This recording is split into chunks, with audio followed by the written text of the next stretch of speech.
रिश्ते जो होते हैं, सामाजिक रिश्तों में भी पखंड होता है, कपट होता है। इसके बारे में जिर्मिया कहता है, जिर्मिया 9 बाब उसकी 8वीं आयत जब हम पढ़ते हैं, जिर्मिया 9 बाब उसके 8वें वचन, ਉਹਨਾਂ ਦੀ ਜੀਭ ਮਾਰ ਸੁੱਟਣ ਵਾਲਾ ਬਾਣ ਹੈ, ਉਹ ਧੋਖੇ ਦੀ ਗੱਲ ਕਰਦੀ ਹੈ। ਹਰੇਕ ਆਪਣੇ ਮੂੰਹ ਤੋਂ ਆਪਣੇ ਗੁਆਂਢੀ ਨੂੰ ਸ਼ਾਂਤੀ ਆਖਦਾ ਹੈ, ਪਰ ਆਪਣੇ ਦਿਲ ਵਿੱਚ ਉਹ ਉਸ ਦੀ ਤਾੜ ਵਿੱਚ ਲੱਗਾ ਹੋਇਆ ਹੈ। उनकी जीभ काल के तीर के समान बेधने वाली है। लिखा गया कि जिर्मिया क्या कहता है कि उनकी जुबान जो है, उनकी जीभ जो है, काल के समय बेधने वाला तीर है। काल के समय बेधने वाला बाण है, काल के समय बेधने वाली तीर है। उससे शव की बातें निकलती हैं। तो जुबान से क्या निकलती है?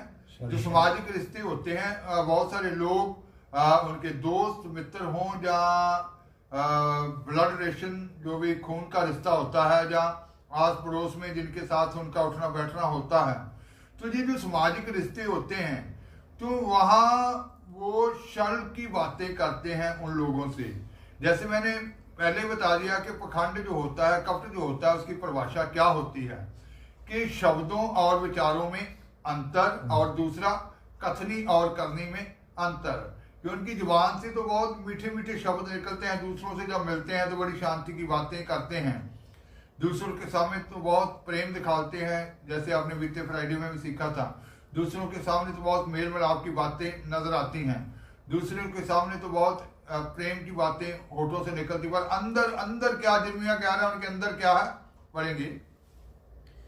उससे शव की बातें निकलती हैं, वह मुंह से तो एक दूसरे से मेल की बातें बोलते हैं। वह मुंह से तो एक दूसरे से मेल की बातें बोलते हैं, शांति की बातें बोलते हैं, बड़े प्रेम की बातें बोलते हैं, पर मन ही मन एक दूसरे की गात में लगे रहते हैं। अंदर से वो एक दूसरे को नुकसान पहुंचाने की सोचते रहते हैं, अंदर से वो एक दूसरे की गात में बैठे रहते हैं, अंदर से उनके दिल में वो गात है, वो नुकसान पहुंचाने वाली बातें हैं, अंदर से वो कड़त्तर है, अंदर से वो उनके प्रति जहर भरा हुआ है, अंदर से वो उनके अंदर नफरत होती है, होठों के ऊपर प्रेम दिखावटी प्रेम होता है।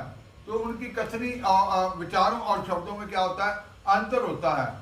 तो इसका मतलब है कि ये जो सामाजिक रिश्ते होते हैं, जहां भी पखंड होता है, तो पखंडी, इसीलिए यीशु मसीह ने वचन में इनके लिए वो शब्द आया कपट, हे कपटियो, हे पखंडियो, है ना। तो सामाजिक रिश्तों में आप अगर पखंड कर रहे हैं, तो ये आपको खुदा के पास नहीं लेकर जाएगा, ये आपके जीवन में कोई आत्मिक उन्नति नहीं लेकर आएगा, ये आपको खुदा के निकट नहीं लेकर आएगा, ये आपके और स्वर्ग के रास्ते के बीच में क्या है, रुकावट है। तो सामाजिक रिश्तों में भी ऐसे पखंड, मुझे एक बात याद आई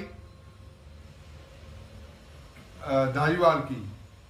तो 2 जनों का झगड़ा हुआ, तो वहाँ जो उधर खादम थे, प्रभु के खादम थे, तो उन्होंने कहा कि दोनों आपस में क्या क्या करें, हाथ मिला लें, मेल मिलाप कराने से।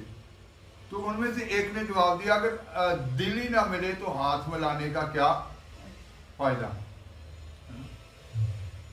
तो आज लोगों के दिल मिलते नहीं है, लेकिन हाथ जरूर मिलते हैं।